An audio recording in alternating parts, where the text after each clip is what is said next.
आज का ये प्रातःकाल का जो समय है, इसमें हम ध्यान और मनन करेंगे कुछ ऐसी बातों पर जो अक्सर हमारे सामने प्रश्न के रूप में खड़ी हो जाती हैं। मैंने अपने सुसमाचार प्रचार की सेवकाई में अनेकों बार इस प्रश्न का सामना किया और उस प्रश्न ने मुझे प्रेरित किया कि मैं उस विषय पर अध्ययन करूं। प्रश्न ये है कि प्रभु यीशु मसीह जब इस संसार में आया तो लोगों को विश्वास करने के लिए एक व्यक्ति मिला, जिसके लिए हम कहते हैं कि जो कोई प्रभु यीशु मसीह में विश्वास करेगा वो उद्धार पाएगा। सवाल यह होता है कि जिन लोगों ने प्रभु यीशु मसीह को नहीं देखा और यीशु मसीह जिनके समय में नहीं था, उनका उद्धार कैसे होगा? विशेष रूप से पुराने नियम के जो लोग हैं, उनका उद्धार कैसे होगा? अक्सर जब मैंने लोगों से बाइबल अध्ययन के दौरान ये प्रश्न किया तो लोगों ने कहा व्यवस्था के पालन करने से लोग उद्धार पा सकते थे पुराने नियम में। लेकिन मेरा अध्ययन बाइबल का ये कहता है कि व्यवस्था हमें इसलिए नहीं दी गई थी, या व्यवस्था उन लोगों को इसलिए नहीं दी गई थी कि वो उसका पालन करें। अगर आप रोमियो की पत्री के 3 अध्याय को पढ़ेंगे तो वहां पर लिखा है कि व्यवस्था से पाप की पहचान होती है। अगर आप अपनी बाइबल में खोलकर पढ़ना चाहें तो ज्यादा अच्छा होगा, ताकि आपको पता है कि मैं क्या बात कर रहा हूं और ये धर्मशास्त्र में ऐसा ही है या नहीं। रोमियो की पत्री उसका 3 अध्याय और उसके अंदर हम इस वर्णन को पढ़ सकते हैं। यदि आप में से किसी ने निकाल लिया हो तो आप पढ़ लें 20वें पद को। उसके क्या लिखा है? क्योंकि व्यवस्था के कामों से कोई प्राणी उसके सामने धर्मी नहीं ठहरेगा। जी, व्यवस्था के कामों से कोई भी प्राणी उसके सामने धर्मी नहीं ठहरेगा। इसलिए कि व्यवस्था के द्वारा पाप की पहचान होती है। इसलिए कि व्यवस्था के द्वारा पाप की पहचान होती है। व्यवस्था से पाप मोचन नहीं होता, व्यवस्था से पाप क्षमा नहीं होते, व्यवस्था का पालन करने से पाप दूर नहीं होता, पर व्यवस्था से पाप की पहचान होती है। और पाप की पहचान कराने वाली चीज पाप से मुक्त नहीं करती, बल्कि हमको ये बताती है कि आगे हमें क्या करना है। तो ऐसा ही प्रश्न जब उठा और मैंने इस पर अध्ययन किया तो मैंने ये पाया कि परमेश्वर जो कभी ना बदलने वाला प्रभु है, तो मैं ये विश्वास करता हूं कि उसके नियम भी ना बदलने वाले हैं। अगर आप इब्रानियों की पत्री के 13वें अध्याय में पढ़ेंगे तो वहां लिखा है यीशु मसीह कल, आज और युगानुयुग एक सा है। बाइबल कहती है कि परमेश्वर एक सा है, वो कभी नहीं बदलता। तो ऐसा संभव नहीं है कि उसने 2000 साल जो हमने बिताए हैं अभी रिसेंटली, या ये जो हमारे 2011 एडी चल रहा है, इसमें लोग विश्वास से बचें और पुराने समय में फिर लोग व्यवस्था के कामों के अनुसार बचें। अगर ऐसा होगा तो ये दोहरे मापदंड हो जाएंगे परमेश्वर के। उस स्थिति में परमेश्वर दोहरे मापदंड रखने वाला परमेश्वर क्या कहेगा? जो परिस्थितियों और मनुष्यों के अनुसार बदलता है, और ये बाइबल कभी भी नहीं कहती। मेरा ऐसा विश्वास है, मेरा ऐसा अध्ययन है और मेरा ऐसा मानना है कि जिस तरह से लोग आज विश्वास के द्वारा बचाए जाते हैं, पुराने नियम में भी लोग विश्वास के द्वारा ही बचाए जाते थे। मैं आपसे एक प्रश्न करता हूं। प्रश्न यह है कि आदम जो कि हमारा मूल पिता था, वो आज कहां होगा? मैंने ये प्रश्न पहले भी अध्ययनों में लोगों के साथ किया है और इसके प्रश्न के उत्तर को खोजा है, और लोगों ने अलग अलग उत्तर दिए हैं। आज प्रातःकाल में आपका क्या कहना होगा यदि मैं ये प्रश्न आपसे पूछूं कि आदम कहां होगा? आप क्या कहेंगे? नरक में ही होगा, क्योंकि उसने पाप किया और उसने हमें यहाँ पहुंचा दिया, तो हम लोग इस जगह खड़े हैं आज। तो आपके अनुसार आदम को नरक में होना चाहिए। आप ही के अनुसार नहीं, जितने लोगों से आज तक मैंने सवाल किया उनका भी मानना यही है कि आदम क्योंकि मूल व्यक्ति था और उसने पाप किया, इसलिए उसे नरक में होना चाहिए। पर आज का अध्ययन आपकी इस मनोधारणा को, इस दृष्टिकोण को और इस विश्वास को सदा के लिए बदल देगा, ऐसा मेरा विश्वास है। धर्मशास्त्र बाइबल में लिखा है कि आदम ने जब पाप किया तो उसके लिए बहुत सी समस्याएं उत्पन्न हो गई। पर जब मैं बाइबल को पढ़ रहा था, अगर आप तीमुथियुस की पत्री निकालें और उसके एक वचन को पढ़ें तो वहां पर कुछ बातें स्पष्ट हो चलेंगी और हम उसमें से अपने आत्मिक जीवन के लिए कुछ नई बातों को देख सकेंगे जो हमारी इस बात को समर्थन देती हैं। दूसरे अध्याय के और 13वें और 14वें पद को यदि हम पढ़ें, पहला तीमुथियुस। क्योंकि आदम पहले, उसके बाद हव्वा बनाई गई। आदम पहले बनाया गया और उसके बाद हव्वा बनाई गई। और आदम बहकाया ना गया। आदम बहकाया ना गया। ध्यान दीजिएगा उन शब्दों के ऊपर जो वहां लिखे हैं, आदम बहकाया ना गया। पर स्त्री बहकाने में आकर अपराधिनी हुई। पर स्त्री बहकाने में आकर अपराधनी हो गई। अब रोमियो की पत्री खोल लीजिए और उसके 5वें अध्याय को देखिए, वहां क्या लिखा है। 5वें अध्याय के 12वें पद को यदि हम पढ़ें तो वहां पर कुछ और लिखा है। क्या लिखा है? इसलिए जैसा एक मनुष्य के द्वारा पाप जगत में आया, हाँ, और पाप के द्वारा मृत्यु आई, और इस रीति से मृत्यु सब मनुष्यों में फैल गई, क्योंकि सबने पाप किया। और आगे, व्यवस्था के दिए जाने तक पाप जगत में तो था। व्यवस्था के दिए जाने तक पाप तो जगत में था, परंतु जहाँ व्यवस्था नहीं वहाँ पाप गिना नहीं जाता। आगे पढ़िए। तो अभी आदम से लेकर मूसा तक मृत्यु ने उन लोगों पर भी राज्य किया, ठीक है, जिन्होंने उस आदम जो उस आने वाले का चिन्ह है के अपराध के समान पाप न किया। ठीक है, मतलब ये कि आदम पापी घोषित किया गया है। पर पहला तीमुथियुस दूसरे अध्याय के 13वें-14वें पद में हम पढ़ते हैं कि आदम नहीं बहकाया गया। जब आदम बहकाया नहीं गया तो पाप आदम ने कहां किया है? पाप तो हव्वा ने किया है। फल तो हव्वा ने खाया। जब फल हव्वा ने खाया तो हव्वा को दोषी होना चाहिए, आदम को नहीं। तो आदम किस प्रकार से दोषी हो गया? वहां लिखा है आदम नहीं बहकाया गया और हव्वा बहकाई गई, और बहकाए जाने के कारण पाप में पड़ गई। तो रोमियो की पत्री के इस 5वें अध्याय में आदम की जगह हव्वा का वर्णन होना चाहिए था, क्योंकि शैतान के छल में, शैतान के उस चाल में वो फंसी थी, अपराधनी गिनी गई थी। अब आपको क्या लगता है, क्या ये हमारा निर्णय या हमारा निष्कर्ष ठीक है ये कि हव्वा अपराधनी है उस जगह, या आदम ही को मानते हैं आप अभी कि वो अपराधी है? नहीं, डायरेक्ट कन्वर्सेशन तो शैतान का हव्वा के साथ हुआ है और बहकावे में हव्वा आई है। हव्वा आई है, तो आदम क्यों दोषी है? यही एक प्रश्न है मेरे प्रियो। अगर आदम जिस समय हव्वा से बात कर रहा था और हव्वा उस फल को लेकर आदम के पास पहुंची उसको खिलाने के लिए, तो आदम को क्या करना चाहिए था? परमेश्वर की आज्ञा का पालन। आज्ञा का पालन, क्योंकि आदम से कहा गया था तो ना तो उस वृक्ष के फल को खाना और ना ही उसका उपयोग करना, वरना तो निश्चय मर जाएगा। आदम को चाहिए था कि वह हव्वा से कहता तूने खा लिया, मैं इस पाप के अंदर भागीदार नहीं हूंगा, मैं ये गलत काम नहीं करूंगा, मैं परमेश्वर की आज्ञा का उल्लंघन नहीं करूंगा। मुझे परमेश्वर दूसरी स्त्री, दूसरा साथी, दूसरा सहायक बनाने के लिए बनाकर दे सकता है।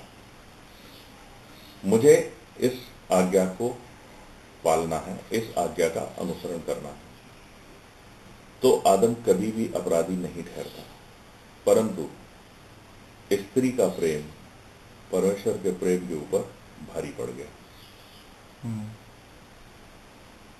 और उसने जानबूझकर, ये जानते हुए भी कि वो फल वर्जित है, उस फल को खाया। इसीलिए अपराधनी हव्वा नहीं, अपराधी आदम हो गया। आदम भी हो गया। आदम भी हो गया। तो यूं हमारे मूल माता पिता जो थे वो पतित हो गए। जब ऐसा हुआ तो उत्पत्ति के 3रे अध्याय में यदि अपन चलें तो वहां पर हमको कुछ बातें देखने, पढ़ने और समझने के लिए मिलती हैं। वहां पर लिखा है 3रे अध्याय में कि किस प्रकार से एक सीक्वेंस तैयार होता है। परमेश्वर ने जब इन लोगों ने अपराध कर लिया तो इनको आवाज दी और आदम कहने लगा कि मैं छिप गया था तेरा शब्द बारी में सुनकर। और फिर परमेश्वर आदम से कहता है कि तुझे किसने बताया कि तू नंगा था? आदम कहने लगा कि वो स्त्री जो तूने मुझे दी थी उसने मुझे वो फल खिलाया। जब परमेश्वर ने स्त्री से बातें की तो उसने कहा जो शर्त तूने बनाया था उसने मेरे साथ छल किया। एक दूसरे पे हम दोषारोपण कर रहे थे, अपने पाप को दूसरे के ऊपर थोप रहे थे, अपनी गलती को दूसरे के ऊपर थोप रहे थे, मान कोई भी नहीं रहा था कि गलती किसकी है। तब परमेश्वर ने तीनों को अलग अलग दंड दिया। इस दंड देने की घटना और इस पाप की घटना से पहले एक घटना और हुई है। दूसरे अध्याय को निकालिए। उस दूसरे अध्याय के अंदर उत्पत्ति के और 18वें पद से यदि आप पढ़ेंगे तो देखिए वहां पर क्या लिखा है। परमेश्वर ने आदम को बुलाया और उसे कुछ काम सौंपा है। क्या? देखिए क्या लिखा है। फिर यहोवा परमेश्वर ने कहा, आदम आदम का अकेला रहना अच्छा नहीं, मैं उसके लिए एक ऐसा सहायक बनाऊंगा जो उससे मेल खाए। और यहोवा परमेश्वर भूमि में से सब जाति के बनेले पशुओं और आकाश के सब भांति के पक्षियों को रचकर आदम के पास ले आया, कि देखे कि वह उनका क्या क्या नाम रखता है। ठीक है।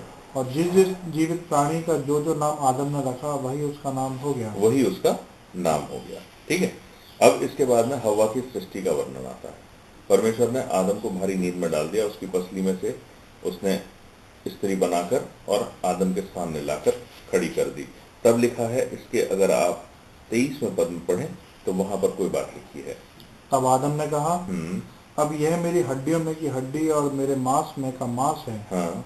इसलिए इसका नाम नारी होगा। हाँ। क्योंकि यह नर में से निकाली गई है। हाँ, बस यहाँ लिखा है इसका नाम नारी होगा। एक्चुअली हम जब इस नाम की बात करते हैं, इस शब्द नाम की बात करते हैं, तो हमको लगता है कि ये नाम है, लेकिन अगर आप इंग्लिश बाइबल में पढ़ेंगे तो लिखा है कि she will be called women. CALLED। She was not named, she was called. ये जेनेरिक है, सामूहिक रूप से उपयोग किया जाने वाला शब्द है मनुष्य के लिए। तो स्त्री नाम नहीं है, स्त्री जेंडर को प्रदर्शित करता है, स्त्री लिंग को प्रदर्शित करता है। और इसलिए वहां आदम ने कहा कि अब से ये स्त्री कहलाएगी।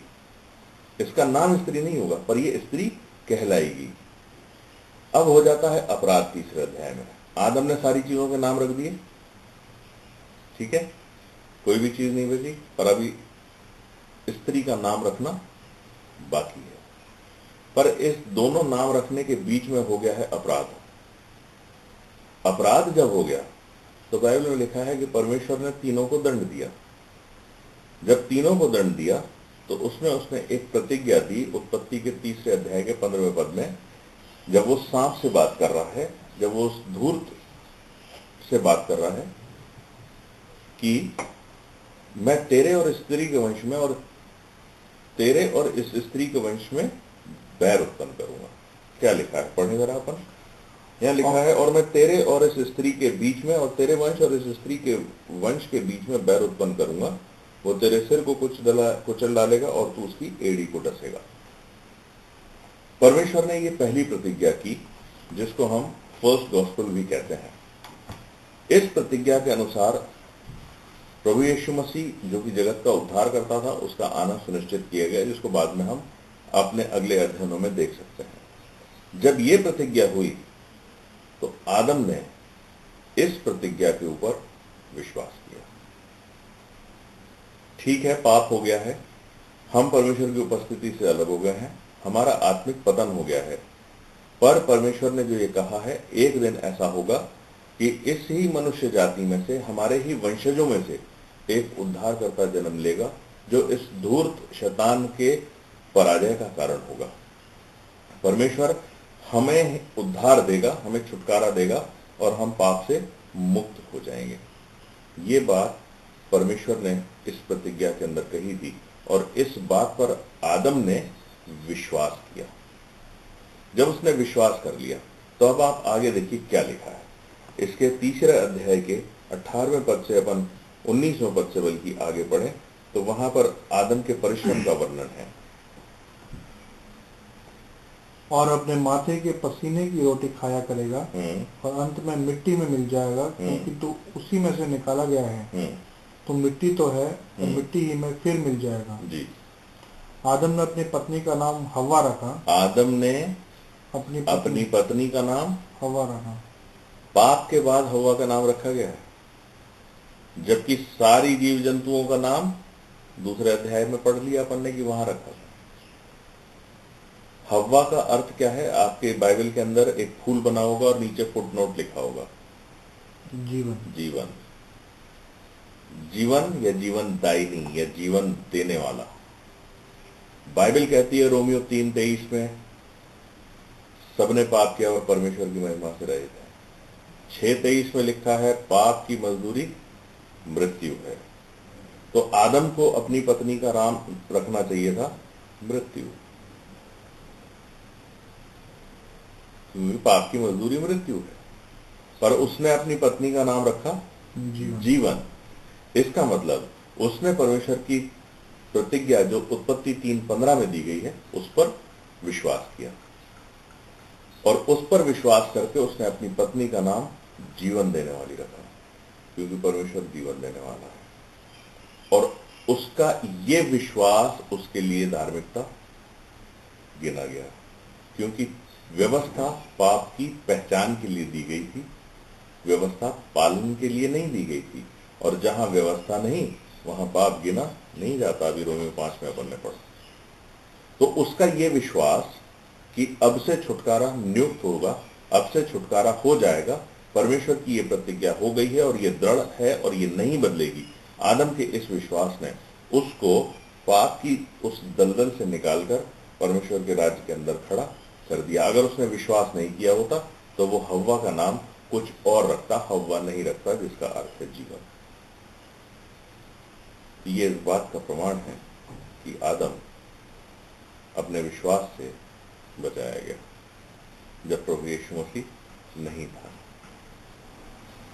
3:15 उत्पत्ति पर उसने विश्वास किया, जो छुटकारे की प्रतिज्ञा थी और परमेश्वर के द्वारा की गई, और उस प्रतिज्ञा पर विश्वास करने ने उसके जीवन को परमेश्वर के राज्य के अंदर प्रवेश दिला दिया। जैसे आज विश्वास के द्वारा लोगों का उद्धार होता है, पुराने समय में भी विश्वास के द्वारा ही लोगों का उद्धार होता था। अब मेरी बात से आप सहमत होंगे कि आदम नरक में नहीं है, क्योंकि उसने उस प्रतिज्ञा पर विश्वास किया जो परमेश्वर ने की थी, और इस प्रकार वो उस अनंत राज्य का वारिस बन गया है। पुराने नियम में भी विश्वास से लोग बचते थे और आज भी लोग विश्वास से बचते हैं। उस समय में परमेश्वर पर विश्वास करते थे, उसकी प्रतिज्ञाओं पर सीधे सीधे विश्वास करते थे। आज प्रभु यीशु मसीह पर विश्वास करते हैं, जो कि स्वयं शब्द है, जो कि स्वयं शब्द है। बाइबल में प्रकाशित वाक्य में प्रभु यीशु मसीह का एक नाम है परमेश्वर का वचन। आप कहोगे आप अपनी मर्जी से बोल रहे हो, पढ़ लीजिए आप। अगर आप पढ़ेंगे तो आपको आशीष भी मिलेगी इस वचन से। प्रकाशित वाक्य की पुस्तक उसका 19वां अध्याय और उसका 13वां पद, बल्कि 12वें पद से पढ़ेंगे तो ज्यादा स्पष्ट हो जाएगा। यहां लिखा है 11वें से पढ़ लीजिए। 19वां अध्याय